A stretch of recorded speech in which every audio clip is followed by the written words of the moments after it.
When you go into Appalachia, for a lot of people, that's cross culture. If you came from Louisville and you go to Pikeville, Kentucky, you've crossed cultures. Pikeville is not like Louisville or Lexington or Winchester, and you have to learn that culture. From Tri-State Bible College and the Appalachian Ministry Institute, this is the Level Paths Podcast. My name is Chris Weigel, and we're glad you've taken some time to join us. If anything is true of Appalachia, it's that there are people, but they are hard to get to. Your neighbor may not be far away as the crow flies, but when you have to go around a few hills and a mountain or two to get there, everyone seems awfully spread out.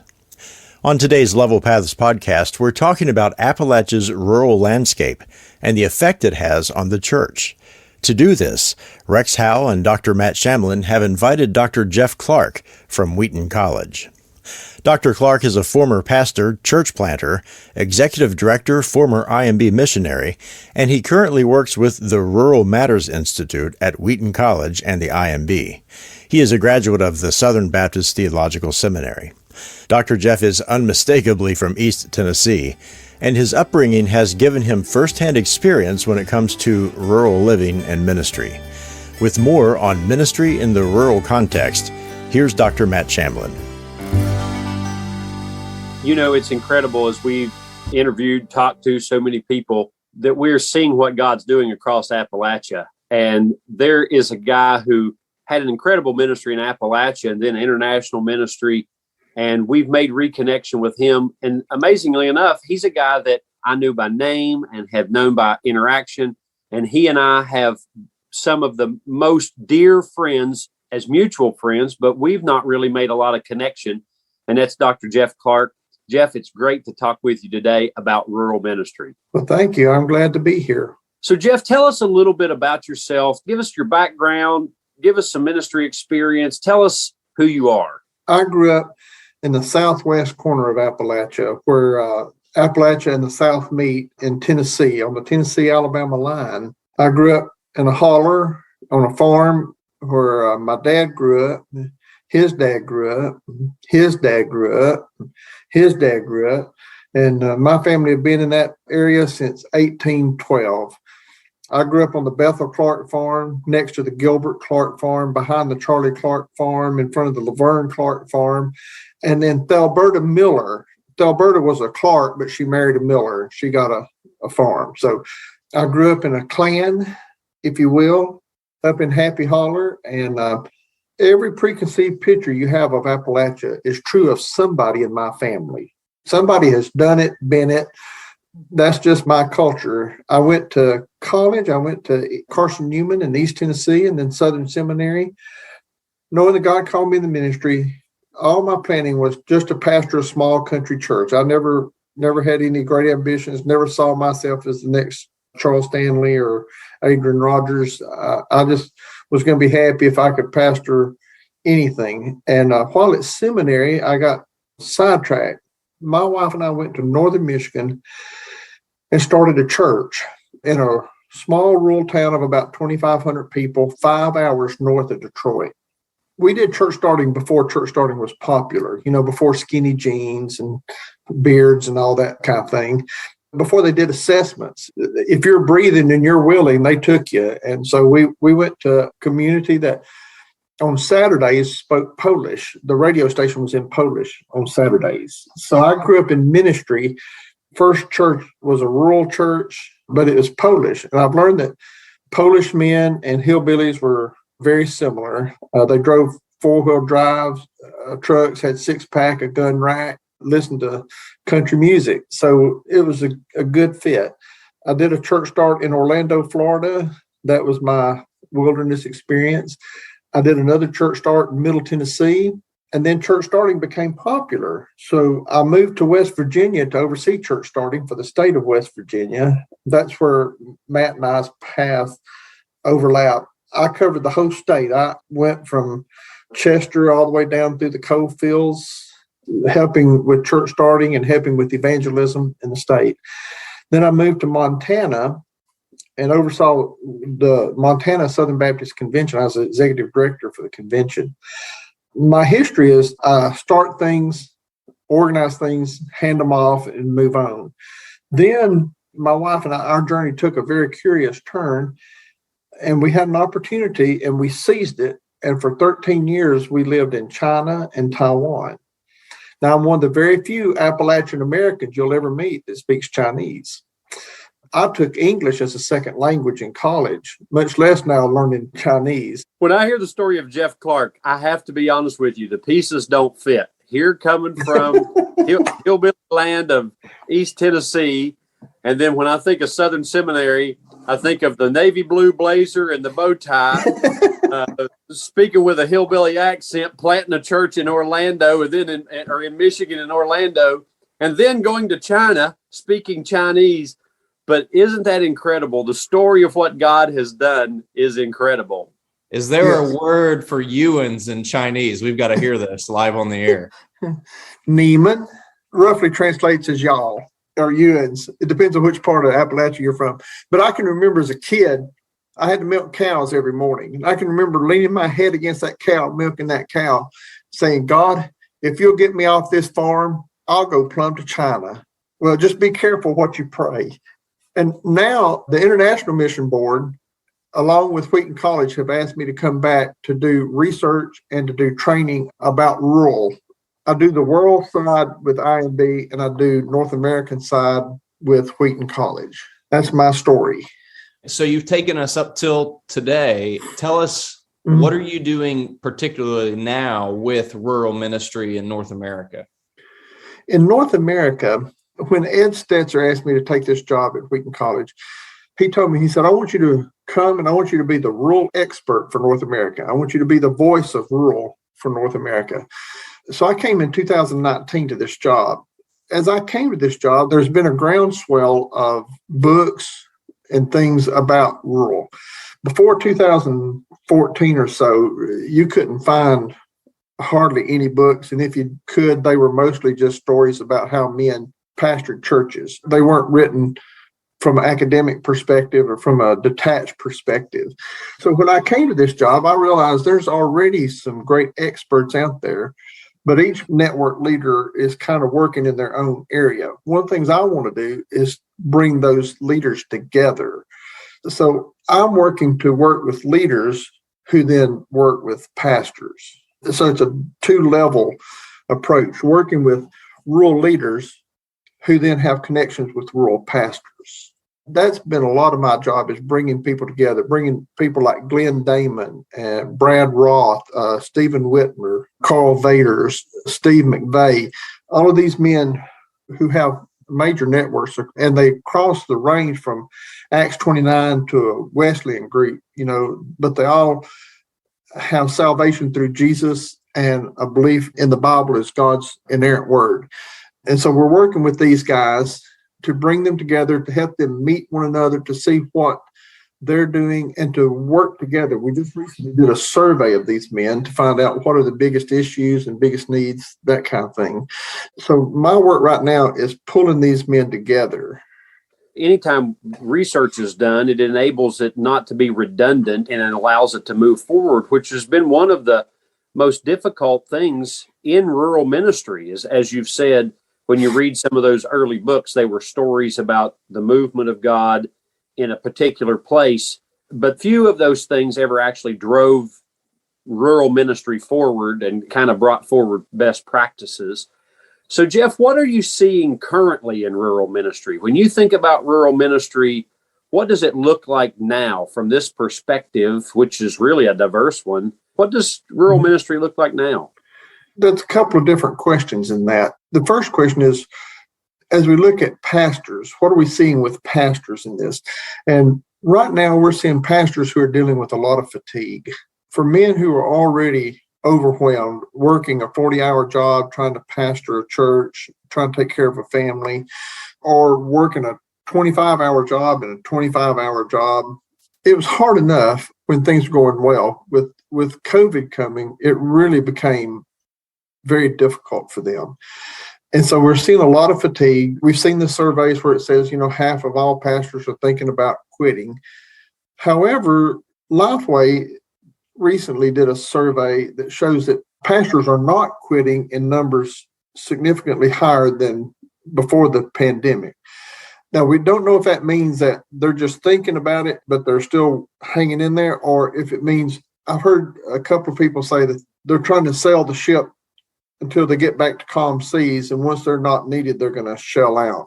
A lot of people think we're going to see a big drop in available pastors. I don't know. That's one that we're still looking to see. I just recently put an article on our Facebook page that said we don't have a lack of pastors, trained pastors in the United States. We keep saying there's a shortage of pastors. I keep hearing that colloquially, but this article says we're not seeing a lack of pastors, we're seeing a lack of distribution.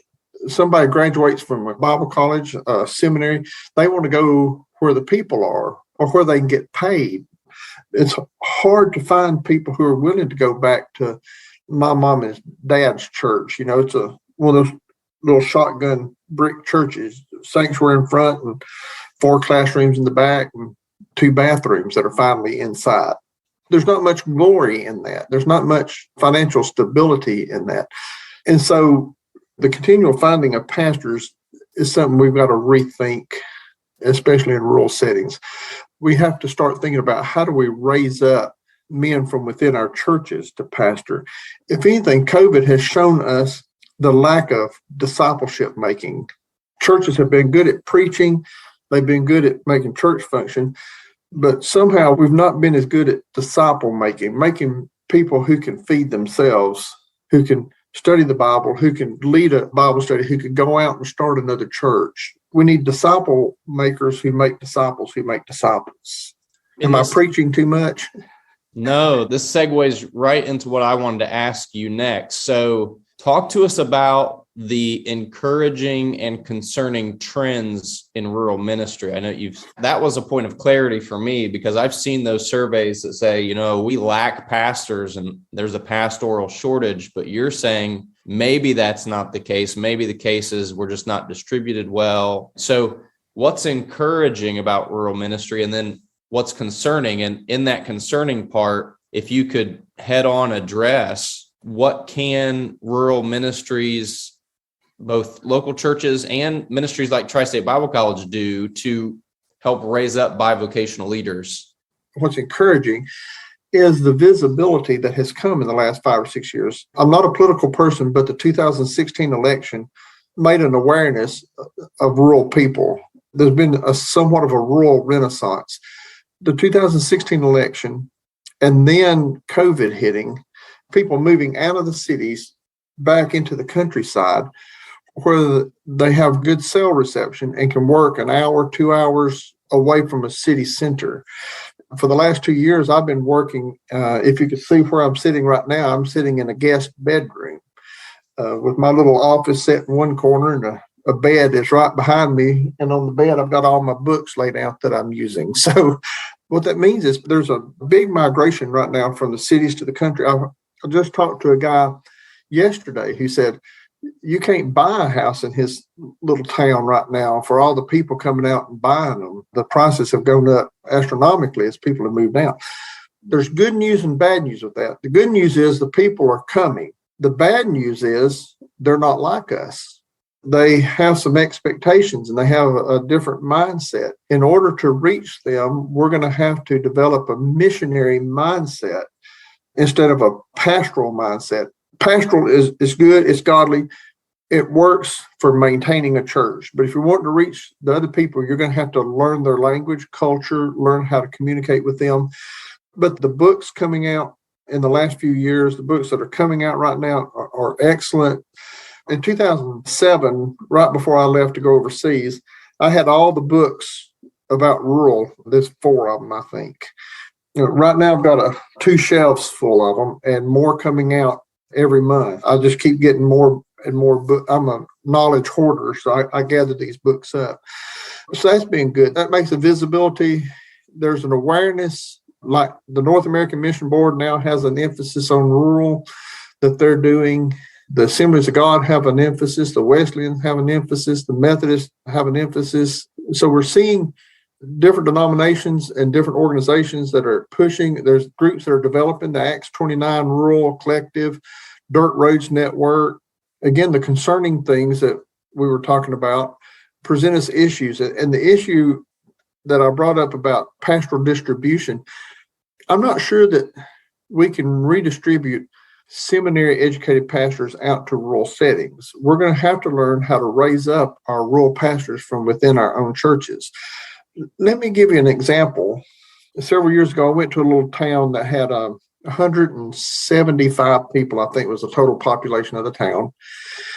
They had a church that ran about 20 people, and they couldn't find a pastor, and they asked me to come and help them figure out what can we do to get a pastor. It's one of those situations where, the most that they could pay a pastor was maybe $400 a month. They just didn't have the money. They had a little building that had been given to them by another denomination that closed down. And so I said, well, let's look at this, of what you're doing. I said, is somebody leading a Bible study? And he said, yes, this man is. I said, great. What if we make this Bible study the worship? He goes, well, I can't preach. I said, well, if you can lead a Bible study, that's all we're asking. Besides, preaching is a lot easier. It's half as long as a Bible study, and nobody gets to interrupt. It doesn't get much easier than that. But I said, if you just lead the Bible study, then let's break up the role of a pastor into pieces that you can use. What if somebody else led the music? You did the preaching. Somebody else in the group does member care. Somebody does administration, make sure the bulletin's made, the worship service is put together. Somebody does the money. And we broke down all the different roles that we see a pastor do into little pieces that each person could handle as a volunteer. And they're going, well, if we do all this, I don't guess we need a pastor then, do we? I said, well, not your traditional picture of a pastor. You're all going to take on different roles within that. Now, I know that's a far step out, and I'm just scared about half the people listening. But in remote rural locations, we're going to have to start thinking outside the box, raising up lay people, making sure then that man who does the Bible study gets some training that will help him to become better and better at that. He doesn't need a PhD, but he does need some help. My mom and dad, their church is a classic example. Like I said, little country church sits out beside a creek out at the head of the holler. They got down to about 8 people. The pastor left, got down to about 8 people, and it looks like the church is going to close. One of the old ladies in the church says, well, my grandson teaches a Sunday school class at First Baptist in town. Maybe he would come out and just be our pastor. We have less people in our church than he has in his Sunday school. Maybe he'd come out here. And so he agreed to do that. Well, he's taken 2 online Bible classes. He works at the hospital as an assistant. And, he's grown the church to 90 people. It's just been an amazing story. But he's only had 2 classes, and he's worried about getting a degree. And I told him, I said, the only thing that needs degrees are thermometers. What you need is a calling and some training. And so we're helping him find the training he needs to help him with what he's doing. Going from 8 to 90 in a year, that's pretty good. I'm not sure what training you think you need so badly. You don't need a church growth class. You might need some Bible help, but that's the kind of story we're talking about. How do we help raise up somebody who's just a Sunday school teacher who says, I might not be able to do all of a pastor's role, but I can do some of it. A rural Appalachian church may very well not have the budget to hire a full-time pastor. It may even struggle to pay a part-time pastor. But God will raise up who He needs to serve. And without a doubt, there could be a layman in your church as we speak who God is calling to serve as pastor. When we come back, the bivocational and covocational pastor. Coming up on March 24th at Tri-State Bible College in South Point, Ohio, the Appalachian Ministry Conference, fulfilling your ministry in a post-COVID Appalachia. The keynote speaker is Dr. Tom Cheney, author of Church Revitalization in Rural America. This first ever Appalachian Ministry Conference will focus on engaging Christian ministry in Appalachia for God's glory in a world impacted by COVID-19. The day starts at 9 a.m. and includes breakout sessions, lunch, Q&A sessions, Appalachian storytelling, and of course you'll hear from keynote speaker Dr. Tom Cheney, Rex Howe from Tri-State Bible College, and Dr. Matt Shamblin from the Appalachian Ministry Institute. Again, the Appalachian Ministry Conference is March 24th at Tri-State Bible College in South Point, Ohio. To register, visit tsbc.edu and click on Apply Now or call 740-377-2520.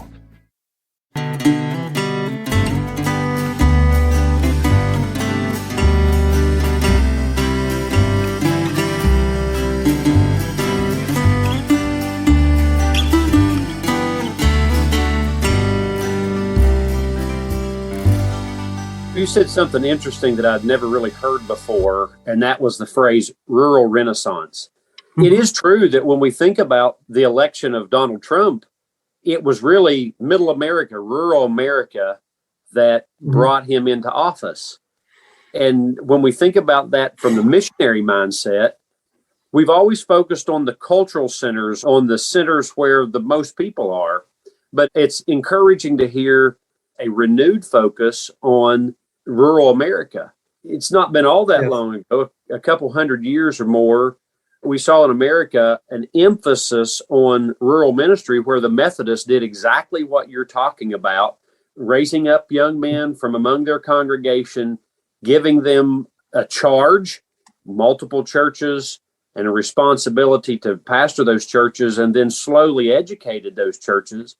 We know that rural America, if it's going to be reached with the gospel, it's going to be reached with bivocational men. And so what are some practices that you're seeing that's actually helping do that? Well, I have a rising number of men who have decided to be intentionally co-vocational. And the difference between bivocational and co-vocational, in my mind, bivocational is you're doing it until you can get the church big enough to pay you. Co-vocational is you're intentional about having another job that puts you in the community, especially if you're moving into a community. Being co-vocational allows you to meet people in the community, to know people outside the church, and you want to keep that job. You're not trying to work your way out of that job into a full-time pastoral position. Again, you may be in a town of 175 where full-time is not a possibility. And I'm seeing more and more men who are taking a co-vocational route, and that's an encouraging thing to me. I'm also seeing people who are moving intentionally to rural areas, some going back to where they're from, and some who are literally going cross-culturally. One of my good friends, Steve McVeigh, he runs a dirt roads network. He came from a large city in Michigan and went to Lamont, Kansas, which had 78 people. He knew nothing about ranch life, farm life. He tells some very funny stories about when he first landed, about, making cultural faux pas, if you will. But the people say, well, he doesn't know nothing about farming, but he's trying to learn. Again, when you go into Appalachia, for a lot of people, that's cross-culture. If you came from Louisville and you go to Pikeville, Kentucky, you've crossed cultures. Pikeville is not like Louisville or Lexington or Winchester. It's a different culture, and you have to learn that culture. And we're seeing men who are intentionally going back across those cultures, men who are going back to the culture where they're raised, intentionally going back to those places. I meet with a guy who just moved back to a small town here in Northern Virginia on purpose. He could have gone to a larger, bigger, more prestigious church, but wanted a slower pace of life for his family. He wanted to be in a church that was an organism rather than an organization. So we're beginning to see some of that, and we're beginning to see people take on this discipleship seriously, of raising up people within their church to lead, to be able to hand people off. In a missional mindset, you're raising kingdom workers, not church workers. And so in that mission mindset, we're seeing a lot of people who are beginning to raise up kingdom workers, willing to give them away, realizing that God will honor your church for doing that. So those are some things that I'm seeing right now that are very encouraging to me in the rural setting. Take us down this road for a minute, Jeff. One thing that Matt and I have just started talking about, and we'll be talking about this at our Appalachian Ministry Conference in March. Talk to us a little bit about next generation Appalachians or next generation rural youth. What are they like? What's their relationship with Christianity like, with the church like? Well, in particular, they're not like previous generations. Give you an example. The farm that I grew up on, when my dad grew up on that farm, he went to town once a month and he had to walk the 7 miles into town. They didn't have a car. He could ride a horse sometimes, but usually he walked. Now, I went once a day, and my dad now goes twice a day into town. The mobility has changed. My dad grew up in isolation. The Appalachian language that has held for 200 years back in the mountains, Ewans and a poke, those words that come from isolation are being lost because Appalachian kids today are not isolated.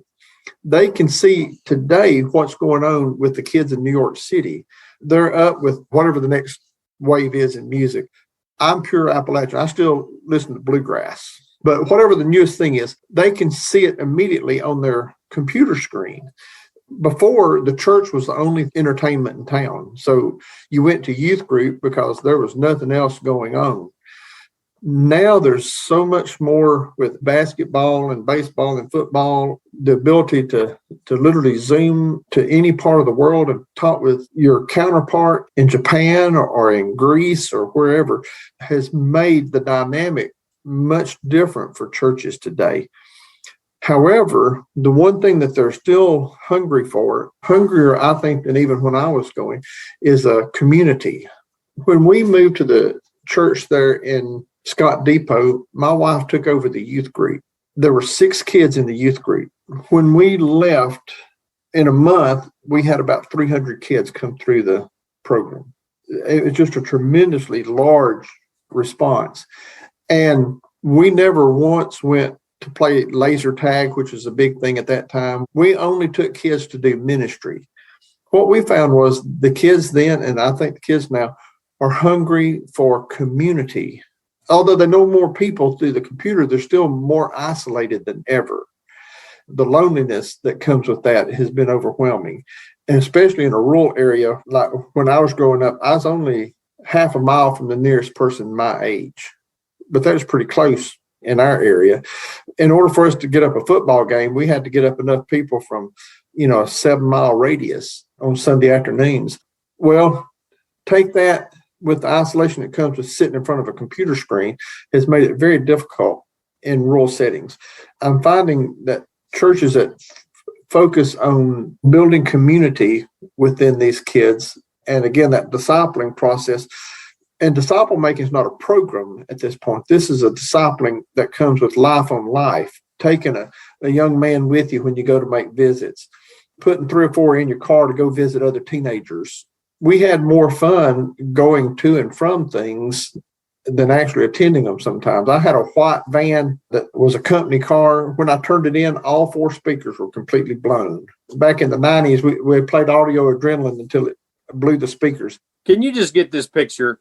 Here you've got Jeff Clark driving around a white van. He's listening privately to bluegrass, playing his banjo. I wanted to point that out. Jeff does not just listen to bluegrass. This man plays the banjo, okay? From Southern Seminary. So, listen, if I ever see Jeff Clark with a bow tie on, speaking Chinese, playing a banjo, it'll be International Mission Conference in one step. Right there we are. Come all things to all men, so that by all means I might win some. Amen. Amen. Well, you can see why this guy is loved. He let slip his secret, and that is his precious wife, Melva. She is the secret behind all of this. But it's encouraging and reminding. It's so helpful to just point out that need for community. I remember going to my grandparents' house, Walbach, West Virginia, picking up the telephone as a kid and hearing people on the phone already because they had a party line. Party line, yeah. And it wasn't that they didn't have cable. It was that cable was not available in most of West Virginia. They didn't just have it. They couldn't have got it if they wanted it. On a functioning farm, why in heaven's name, who has time to sit around and watch TV? But we did make time, I think, on a Saturday night to watch Hee Haw. Hee Haw came on Saturday. I thought it was a documentary. It may have been in certain cases. But, to hear the change in dynamic, I know personally, and I think all of us could give testimony to this, Appalachia has changed more in the past 20 years than it did in the previous 200. When the world came to Appalachia, whether it be through the internet or television, it did change. And one of the toughest things to deal with is Appalachians have always had a sense of not being good enough. And when the world came to Appalachia, it seemed as though it just magnified that. But it's so encouraging to hear a refocus. I love that phrase. Jeff, I'm going to steal that phrase, rural renaissance. I have notes here about much of what you've said that I want to dig into this in a deeper way. And so, Jeff, we could talk for hours on this. What would be a final word that you have to those who are ministering in a rural place? I'll give you a Chinese word. The word is jiao, jiao. Literally, it means pour oil on it. The best translation of that would be give it the gas. This is the only cheer you hear in Chinese sports. If you listen to the Olympics right now, you'll hear this. Jiao, jiao. It means keep going. Give it the gas. Don't stop. You're doing great. Go, go, go. Do not grow weary in doing good, for in due time you'll reap a harvest of righteousness if you faint not. The thing about ministry is it's not about your glory, your honor. It's about God's glory and his honor. And we don't go to where the people are. We go to where God calls us. And sometimes that's in the highways. Sometimes that's in the byways. But we're called to be faithful where we are. In the hillbilly phrase, you bloom where you're planted. God has planted you in an out-of-the-way place. You may be upset about why are all your talents being wasted out here in Pig's Knuckle, West Virginia. Well, the thing is, you're not wasted if you're doing what God has called you to do. So, jiao. Amen. Amen. In hope, rejoicing, in suffering, enduring, in prayer, persisting, brothers. That's Romans 12:12 for us. That's a good word. Jiao. Give it the gas. I love that. That's going to enter the repertoire of preaching terms for sure. For sure. Great. Jiao.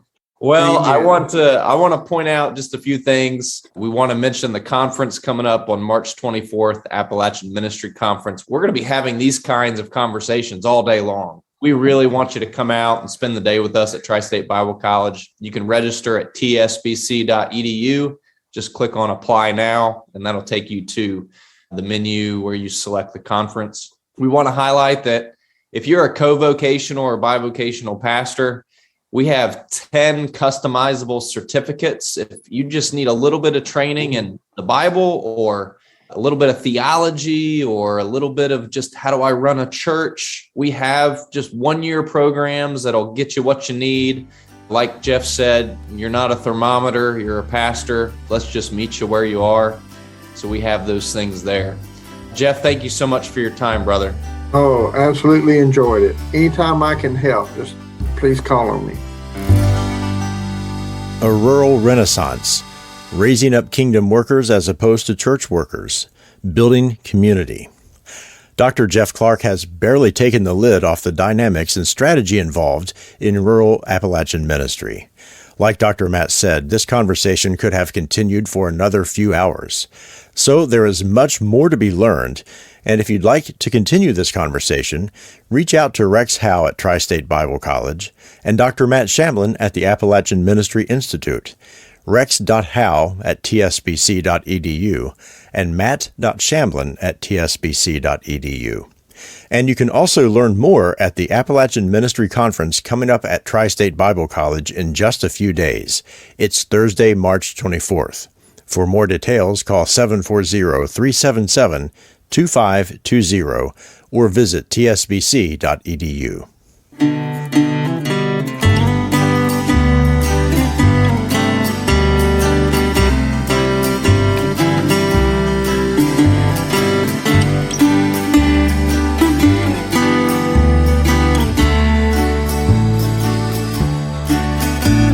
The Level Paths podcast is an outreach of Tri-State Bible College and the Appalachian Ministry Institute.